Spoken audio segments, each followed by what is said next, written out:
台湾人就是喜欢去叫什么剪尾刀吗？还是什么？反正就是最后的时间他才要跑去看。新青安一定也是一样哦，因为这个重演过，每次都说政策快要结束的时候不用白不用，赶快去用哦，就是这样。所以可以预期哦，在7月31号结束以前2、3个月，再加媒体的推波助澜哦，大家会想，哦呦，新加坡没啊呢，哇，现在利率几趴？我听我朋友买，怎么跑到2.9？这什么东西？然后新青安，怎么利息补贴完这样子？他赶快去看哦，然后就这样，大家都觉得在截止前的2、3个月去买房子，自己是聪明人。不好意思，你真的去对保，你发现上万个聪明人，就是这样，大家一起塞，但一塞变数就很大，真的非常的大，就变成说什么要认送件时间啊，或是怎么样啊，各种有的没有的问题。我要表达的事情是说，超前部署，你不要到时候弄得你自己兵荒马乱，急得要死。你现在就有时间哦，喜欢你就加减去看房子，你不一定要立刻买。虽然我这期节目是在建议说，现在是房地产我看起来的低谷，是不是最低我也不知道，这没有人知道，只有杨总才知道，因为低谷是他决定的嘛。好，我要表达的事情是，你现在就要加减去看，你不要到时候又兵荒马乱哦。你可以看起来啊，这个社区我去看个2、3间，那个社区我会看2、3间，看一段时间后发现，好，反正如果我要出手的话，就是这个社区就是这样，然后不用去等那个什么新青安最后一波上车。我真的好想买房子，70%的人都在观望。新青安倒数300天，现在上车对你才最有利。先说结论别人恐惧我贪婪啊，又是这句话哦。记得这3点：第一，优先瞄准中古屋；第二，蛋黄区比重划区更稳健；第三，有明显让利的地方可以考虑。现在就是最好的上车时机。嗨，我是买房阿元，订阅买房阿元，我先祝你老了有房也有钱。我们上一次影片聊了高雄新崛江怎么了？如果你还没看过的话，可以看一下。那今天我来跟你讨论7成的人不想要现在买房哦。这次来聊一个新闻，标题我念一下：7成民众认买房再等1年，看跌房价比例增至23%。那内容是这样，就中信房屋做了一个民调。问一般民众说，觉得现在的房屋的市况是怎么样？那56.7%的民众都认为房价将持平，23%的民众认为可能下跌，只有20.3%预期房价会上涨。那跟去年的 Q4 相比，当时只有11.5%的人看跌，29.1%的人看涨。跟现在相比，可见这个民众现在对房价的看涨预期已经有所降温，金融总裁很开心，所以央行的打房政策确确实实就是生效中。但有趣的是，根据何时是最佳购物时机这个题目，有73.7%的受访者认为理想的购物时机至少还需要等待1年以上，但是认为1年以内就可以进场的比例从第一季的18.4%已经攀升到本季的26.3%，增加了7.9个百分点，反映市场信心略有回温。你也可以看一下这张圆饼图认为3个月之内可以买的人是6.9%，那认为半年后可以买的人是19.4%。那半年后是什么时候就是明年度的第一次央行理监事会议结束以后，普遍都认为就是要开始松绑了。然后你不要忘了新青安是明年的7月31号到期，所以接下来央行有没有松绑新青安截止之前还会再有一大波的上车潮，这个错过就没有的东西，现实的。那这个卡国家的油，这还要客气所以还会有一大波的人冲出来。毕竟政府就讲了嘛，不受722的管辖，那你能用的人，当然就是要把握最后的上车机会。所以你要知道，现在才最应该上车那又是那句话叫别人恐惧我贪婪别人恐惧我贪婪。今天大家都觉得不要上车的时候，是不是有可能是一个好的时机？为什么？你现在就已经知道了，明年新青安就要到期，十之八九会出现一大批的排队申请人潮。这种事情就台湾人的个性你一定也遇过就是喜欢排队。这个活动快要结束的时候才会冲出海量的申请案，都这样啊。应该我也不用举例。那为什么你要到时候去跟人家在那边挤，然后再等着出现去年什么大家抢着看屋乱出价的情况最后会变成埋在高点？不如是趁现在大家还在看淡的时候，就把房子把它处理起来，你也有机会谈到好的价钱。那你说会不会崩盘啊？房价这样子腰斩啊之类的？你看这个标题就好，新北官方数据揭晓，量缩价不跌，买房族还要空等崩盘。那官方数据就已经跟你讲了，就没有崩没有崩，不会崩。所以你在那边想说，我要怎么抄底，什么有没的啊？等到它跌到剩下一半，我再来买就好。这种事情就不太会发生。所以我还是建议你现在能上车你就赶快上车。最后你要知道该上哪边的车那我最后也来分享一下说，如果你已经决定你要上车了，那你最稳健的剧本是怎么样？不要又像我们之前讲的节目一样，什么买1年，然后狂赔掉2成，弄到最后买房买到自己赔钱然后在那边骂房地产是垃圾这样。我的建议是优先瞄准中古第一个优先瞄准中古，就是你现在可能也没办法去看预售，预售本身没有问题房子新的新房子谁不喜欢？但是你是要赶在新青安截止之前去买到房子啊，对吧？预售大概率是来不及的，除非时间越逼近。这个突然政府又宣布说加码延长等等，这是会发生那个租屋补助不就加码又延长的？可是你去赌这个就有几率的问题嘛。那除非你是真的找到那种就是明年下半年之前就要交屋的马上交屋马上对保，但是这样子你就要一次拿出头期款嘛，这个头期款要比中古屋多很多嘛。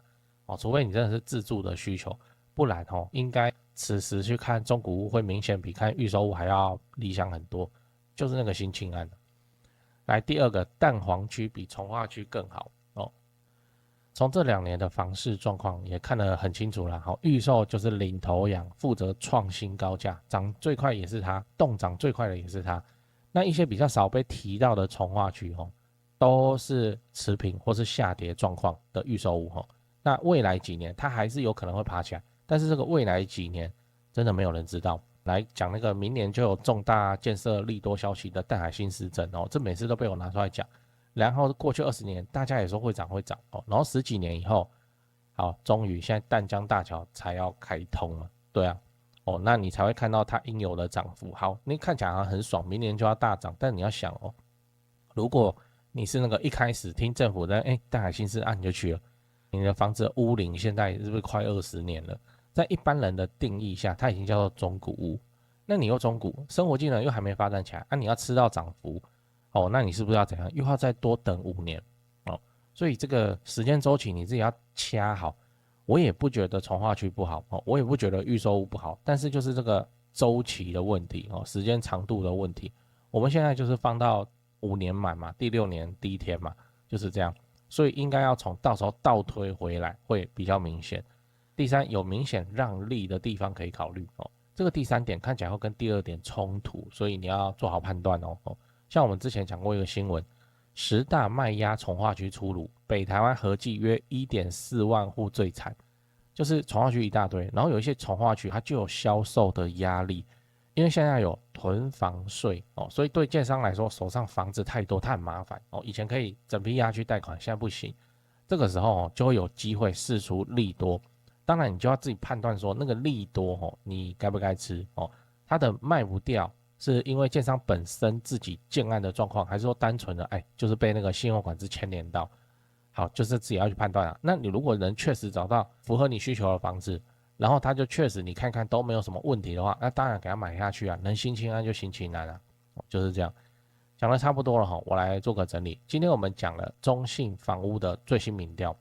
，70%的受访者打算就至少再等1年才要跑去买房，那对房价看跌的比例从去年的 11.5 上升到23%，但是认为1年之内就可以进场的比例也从 18.4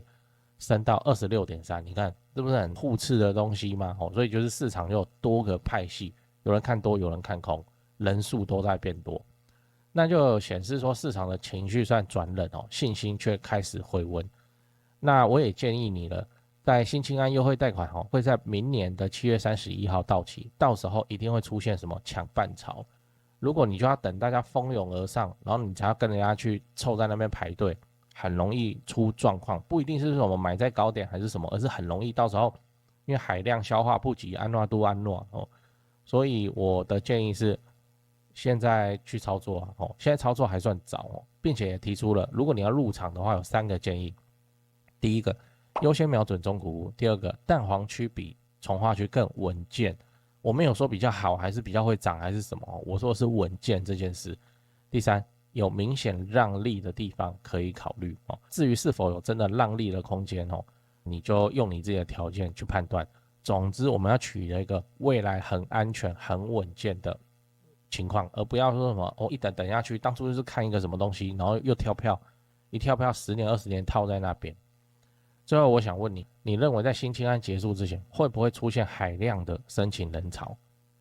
？A 绝对会台湾人就是爱跟风。B 不会，该办的人都已经办了。C 不会，台湾人赌性坚强，就要赌所谓的到时候新青安结束以后会出现一个叫做新青安 Plus 新青安 Pro Max 新青安 Ultra 之类的。对讲个题外话，就是现在的房地产市场很冷清啊，那让你感到害怕，不太敢继续自产。我的看法是这样先说结论，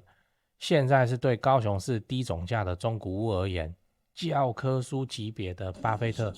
别人恐惧我贪婪时刻真的我没胡乱因为高雄市的重大建设跟民间投资跟工作人口都还持续的在盖在成长，都没有停。2026年开始会陆陆续续的启用或是开幕，而且像台积电的正式上班人数嘛，也都还在成长中，还没有完全发酵。以现在的自产周期要出租放生满5年来看现在真的是比去年疯狂的去年还要美的进场时间点。我认真我这种重大建设旁中古屋的流派就是这里好，赚不是最多但是稳健到爆。天塌下来了，有预售屋顶着嘛那我都还持续在看呢，你不用怕，因为我们的目标是老了有房也有钱关税台币升值就不过是30年自产周期中的一朵乌云而已，安啊。北高雄、南高雄自产中古屋就找台湾房屋美术自信店林店长处理，赖就加小老鼠 go go go go 5个 go 加这个赖来慢慢看 PO 给你的房子都挑过都有战斗力的。反正天塌下来了，有预售屋顶着了，我们中古屋真的是非常的稳健安啊。台北市、新北市自产就找萧店长，赖就加小老鼠掰台北直接看低于实价登录的房子。最后，请你购买我买房阿元的 YouTube 频道会员我会挑出能够拉抬房价的重大建设我的高雄自产作业就直接给你抄，1个月250块钱。自产高雄之前上个保险非常的便宜，你有购买会员的话，就我回答问题会详细也认真很多那通常会用到录音去好好讲，这样没有买的会员我就简答。老了有房也有钱，这个目标才是我们的追求。现在就点开资讯栏加入会员，直接开始抄作业。我是买房阿元，加入会员，祝你老了有房也有钱。讲八卦讲八卦就是台湾人的尿性真的就喜欢最后一天才来排队你各种展览都一样，像文博会像电玩展、像成人展，都是什么？都是喜欢在这个活动就要截止的最后一天人最多，然后厂商也顺应就是好，那我们就卖便宜清仓特价什么，就是这样子，就叠加上去之后，就变成说一个活动快要结束，然后人爆多，真的是多。那活动开幕第一天有长官致辞或什么，那像我们有摆过展览的，我们就知道，好，那来的人通常就产官学界的人 ，OK， 然后中间真的都没有什么人来逛，然后到最后一天要准备打大战，因为那个人就突然涌现出来，很诡异。台湾人就是喜欢去叫什么剪尾刀吗？还是什么？反正就是最后的时间他才要跑去看。新青安一定也是一样因为这个重演过。每次都说政策快要结束的时候，不用白不用，赶快去用就是这样。所以可以预期在7月31号结束以前2-3个月，再加媒体的推波助澜大家会想哦哟新加坡没啊呢现在利率几趴？我听我朋友买怎么跑到 2.9， 这什么东西？然后新青安怎么利息补贴完这样子，他赶快去看然后就这样，大家都觉得在截止前的2-3个月去买房子，自己是聪明人。不好意思，你真的去对保，你发现上万个聪明人就是这样，大家一起塞，但一塞变数就很大，真的非常的大，就变成说什么要认送件时间啊，或是怎么样啊各种有的没有的问题。我要表达的事情是说，超前部署，你不要到时候弄得你自己兵荒马乱，急得要死。你现在就有时间哦，喜欢你就加减去看房子，你不一定要立刻买。虽然我这期节目是在建议说，现在是房地产我看起来的低谷，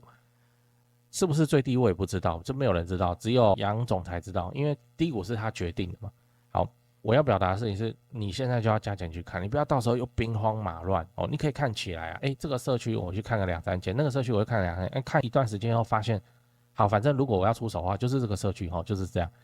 然后不用去等那个什么新青安最后一波上车，怕的是变数，真的是变数。比方说，我再乱讲一个例子，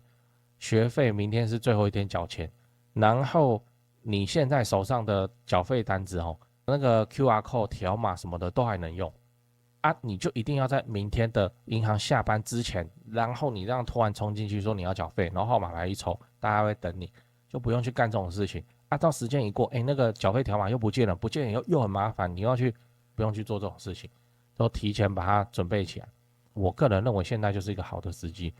这个酸民的留言又要喷出来了，就是什么啊，这个看多或者什么啊，我就真的在看嘛。然后我们去看房子，跟中介第一线在谈话，他也讲最近买方真的变多哦。这连假的时候约到分身乏术，就是他自己跟家人自己要出去玩都没办法出去玩，因为买方跑出来看房子哦，可能是连假的因素或是怎么样，但无论如何，这就是一个信号哦，这个就是一个强心针，因为之前是淡到不行哦，那现在的话，连假后的周末，开始都排满房子了。因为大家上班族嘛，上班族就喜欢什么？不是晚上看哦，晚上要处理小孩的事。上班族就喜欢说约周六周日哦，就是这样。未来他们的2-3个礼拜，大概周六周日都是满的。我说在高雄这边呢，在我看来，这个信号很强烈啊，至少跟上个月、上个月差别很大嘛。叫做买方跑出来，那就是买方在跑出来，就有人在提前部署了，超前部署了。我是劝你不要去挤那个新青安最后有的没的，你大家可以去看一圈，看完以后觉得我还是不觉得这个地方有这个价好，那你不要买 ，OK 嘛？你去看过了嘛？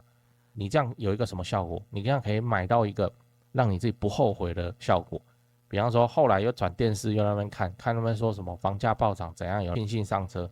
那你至少你知道说，可是他们上车都不怎么好因为那些社区我都去看过啊，那我没有上车，我自己觉得还好，而不是说在那边捶心肝，就这样提前部署了，真的是排队或什么优惠截止最后一天海量的人跑出去。就不要做这种事情，尤其就是房地产这影响太大了，牵连人生的东西最好就是不要出任何的乱子。到现在的情况，银行排拨就让他排啊，你现在下去排，然后你跟代书签约，然后卖方也同意你去排的话就好了啊，我们就不需要去担忧那个到时候新青安政府到底要给还是不给等等有的没的鸟蛋的问题。就这样。你最近在找室内装潢公司吗？我查到一个有趣的资料讲给你听，就是说民众在找室内设计公司最讨厌遇到的几个状况。来，第一个，设计师承包商收款后跑路，对吗？这确实很糟糕，因为这等于是装潢蟑螂，这就要打诉讼了。可是房子还是拆在那边很讨厌这样。不过我知道有一家不会这样，因为他几千万的门市，在家装潢都是老板自己买自己装的，有那个财务的实力。那现场也有直接可以挑瓷砖、挑板材的地方大门市找得到人，跑不掉。那真的做爆了的话，也兜得了底都还赔得起。第二点是施工不良，日后漏水我都施工了还漏水，这样这也确实很麻烦，因为都住进去了嘛。那到时候为了要修漏水，可能还影响到邻居搞得家里又要变工地。不过我知道有一家不会这样至少豪宅案子也是敢委托他们去做。那第三点是恶意追加费用，预算严重超支，这个也是很糟糕，就是通常是发生在那种跑单帮的设计师就他是先低价报价，然后把案子接进来，然后后面再一直加，反正我都拆下去了，那你不加也不行，就会感觉像被绑架一样。这个我观众也反映过非常多这种情况。不过我知道有一家不会这样，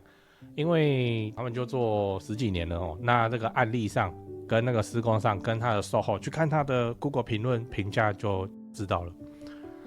你刚刚看到的画面全部都是他们家以前施工做过的案例照片。接下来我都放完工后的照片给你看先说结论哦，台北市、新北市地区的朋友，反正就是泸州，他们店在泸州，泸州开车30-40分钟之内可以到的地区，那家里要装修或者自产的要装修，就找这一家室内装修公司先问问看，汉一室内装修，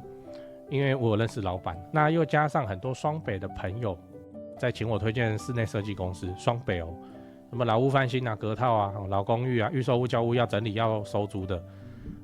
我就推荐这一家汉一室内装修。汉一陈老板案件经验非常丰富，他给我历年来的施工照片，案场超过100场，照片超过27000多张，我都不知道怎么挑。那加这个 LINE 可以跟助理先描述你的需求，甚至直接传屋况的照片，初步谈一谈之后，应该就会去丈量了。室内设计是这样，